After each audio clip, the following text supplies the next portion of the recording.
So we see this was said so we don't defile the land which Yahuah is giving you as inheritance. For he who is hanged is a curse of Yahuah. Who is hanged? This wicked person. The person that committed iniquity worthy of death. Not what we read in Galatians 3 and 13. Cursed is everyone who hangs on a tree. This, once again, is a change. There were righteous men that were hung on trees. And now we must understand, Yahushua being innocent, okay? And the curse, he didn't do anything that deserved death. So the curse wasn't put on him. We don't understand how the offerings, the animal had to be blameless, spotless, pure. And this is what the righteous offering is, not a curse. The offering you don't give a curse as an offering. He did not become a curse for us. This is a Christian teaching, and the camps are not cleaning this mess up because they are part of the mess. If they was to clean this mess up, they would have to address this.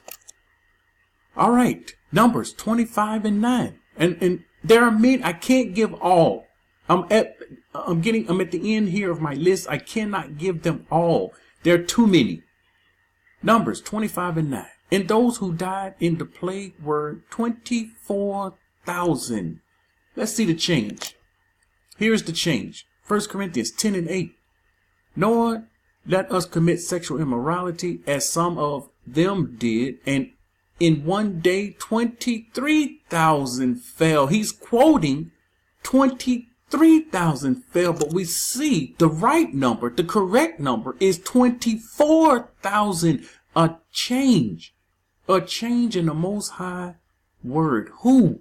Why are we seeing these changes? Who changed the word? And of course, we know Paul is guilty of changing the Most High's word. And the people go according to the change that Paul makes. And that is very dangerous. All right, a point here. Coming from John 7 and 53, 8 through 11, we know this as the adulterous woman came to Yahushua. They brought the adulterous woman to Yahushua. And what would you do to this woman? This is the only account that we see this story. And this story was not in the original. And this is showing the story being missing. It's blank. The space where it's supposed to be, it's missing on the original. So someone added this. We're seeing words. We're seeing things being added. We're seeing changes. Now we're going to example in scripture. Here's 1 Maccabees in the 1st chapter. And I'm going to skim around a little bit starting at verse 10. And here is a name. Here's a name. We have a name. Someone's in trouble for changing the word of the Most High. The question is, who changed? We see Antiochus Epiphanes. He changed the words. From them came forth a wicked root. We call him a wicked root. Antiochus Epiphanes, son of Antiochus the king. And he had been hostage in Rome. He began to reign in the 137th year of the kingdom of the Greeks. In those days, lawless, wicked, abominable men came forth from Yasharah and misled many. This is what's going on today. This is why we're off track. We've been misled because they changed the words of the Most High, saying, let us go make a covenant with Gui round about us. From since we separated from them, many evils have come to us. So they're saying we separated from Gui, and now evil has come to us because we separated from them. Let's go back to them. This proposal pleased them. And some of the people eagerly went to the king. He authorized them to observe the ordinance of the Gui. And they built a gymnasium in Jerusalem according to Gui custom. Make sure you understand. My son brought this point out in our Shabbat class a few months ago. Gymnasium, wicked. Look it up. It's dealing with these wicked men and ritual that they do naked. That's where it comes from. And we have gymnasiums today. Go to the gym, work out in the gym. This stuff is wicked. And we don't understand this stuff because they changed the Most High's word. They removed the marks of circumcision. Look at this. And abandoned the Kadash covenant, and they joined to GUI and sold themselves to do evil. Jumping down to verse 41.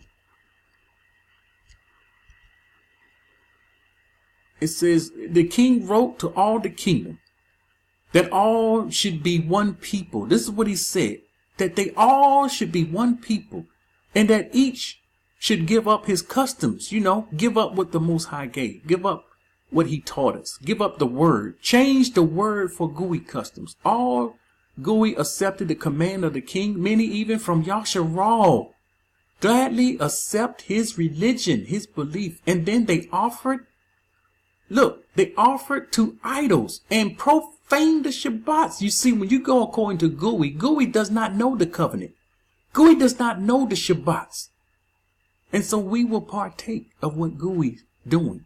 To forbid burnt offerings, the drink offerings, in the house of the Most High. And they profaned the Shabbats and the feast days. All the Kadash days they profaned.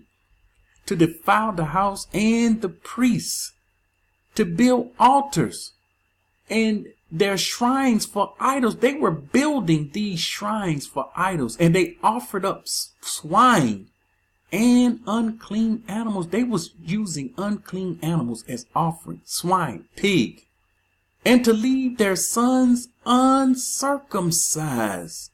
You see?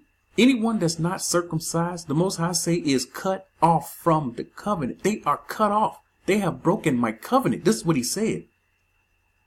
They were to make themselves abominable by everything unclean and profane. They was being connected to everything abominable and everything unclean and profane, so that they should forget. Here's the reason why. Here's the reason why the enemy changed the Most High's word. So that they should forget the Torah and change all the ordinances. See them changing the word. So we see guilty ones, guilty of changing the Most High's word. And the Most High is asking the question, who told you to change my word? Don't you know there's a punishment for changing my word? And we're about to see the punishment that's going to come to these people for changing his word. So Christians, they taught us, forget about the law. The law is done away with. We can't live by the law. It's impossible to live by the law. You see, lies on top of lies. If we couldn't live by the law, the Most High wouldn't have never gave it. If we couldn't live by the law, Abraham couldn't live by it. Noah couldn't live by it. Enoch couldn't have lived by it. The list goes on and on. Yeah. We should live by every word that comes from the mouth of the Father. And whoever does not obey the commands of the king shall die. So he's saying, you don't obey this, you will be put to death. Now, we should have made up in our minds, we'd rather be put to death by man than to be put to death by the Most High. So he put this together and he made the people go according to the ordinance of GUI. And we have one that is guilty of changing the Most High's word. We're reading it in scripture where someone changed his word and have those walking, doing all the things of abomination, doing all those detestable, wicked, profane things. Dead Sea Scrolls 4Q 536. Barak be every man who teaches his son the doctrine of wisdom. You see, we should be teaching our sons the doctrine of wisdom, but we can't do this when there's a change in his word and when we don't know what's changed and what's not changed. You see, that's the importance of the wilderness. It says, for he did not die in the days of wickedness. So this righteous group, when this group go into the wilderness, we're in the days of the wickedness, and the wickedness will be cut off. But he is saying during this time, the righteous will not die in the days of the wicked. Woe to you. It says, O fool, For your mouth will deceive you. Look, your own mouth. You remember, I told you, we deceive ourselves. And then the death penalty will be waiting on you. We deceive ourselves by what we say out of our mouth. It says, who will write these words of mine in a book that will not decay? The Most High meant for his word to be written in a book that will not decay. And people don't understand how they keep finding writings from thousands and thousands of years ago, and you can still read it. He put it in books that will not decay. And keep this word of mine in a scroll which will not fade away. He didn't want it to fade away because this word is an everlasting word. It does not fade away. It says, behold, and the pleasure of the wicked will cease forever. So the wicked, they're doing what they're doing now, but they will cease. Enoch 105:23, he said, there into the place which you behold shall be thrust the ruachs of sinners. Okay, here we go. Here are the wicked ones, those that change. Here's your judgment. You're going to be thrust into the place where the wicked ones will be thrust into, blasphemers, and those who shall do evil, and who shall pervert all which Yahuah has spoken by the mouth of the prophets. These men and women, they're going to pervert, change. When you change it, we saw Paul changing. When you change it, you're perverting what came from the mouth of the Most High through the prophets, which all which they ought to do. For respecting these things, they shall be writings and impressions above in heaven, and the Malaks may read them and know what shall happen to both those that commit iniquities and the ruachs of the humble. So we sing here, there's something written for them, for the wicked and the righteous, to those who suffered in their bodies, but have been rewarded by Yahuah, who have been injuriously treated by wicked men. We're being killed and slaughtered. This is what it's saying daily. Who have loved the Most High, who have been attached neither to gold or silver. Watch out there. Watch out, people that's, you have to have this money.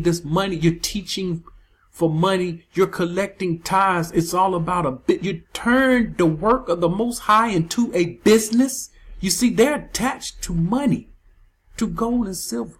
We shouldn't be attached to money.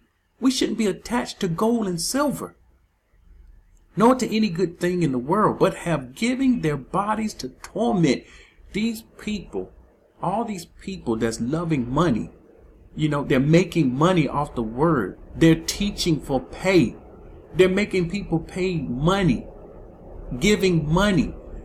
These people will have to pay for this. This is what this is saying. They're going to end up in torment for this.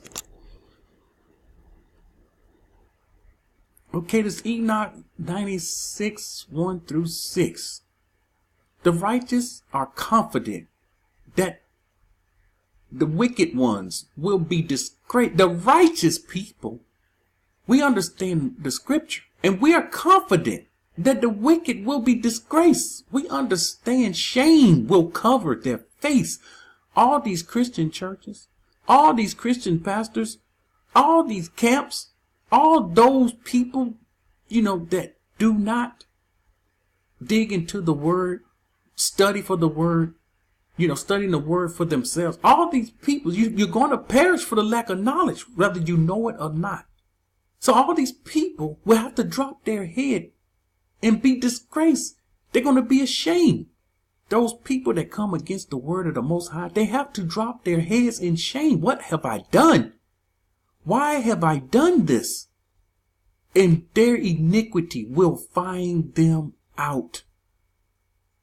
All those that say we are not to come out of her physically, but spiritually, you see, that's a change in the word. These people are changing the Most High's word, and they have no idea they are changing his word. When you say come out of her spiritually, the Most High never said that. So you are guilty of changing the word of the Most High, and these curses will cleave unto you and torment. You will find yourself in torment.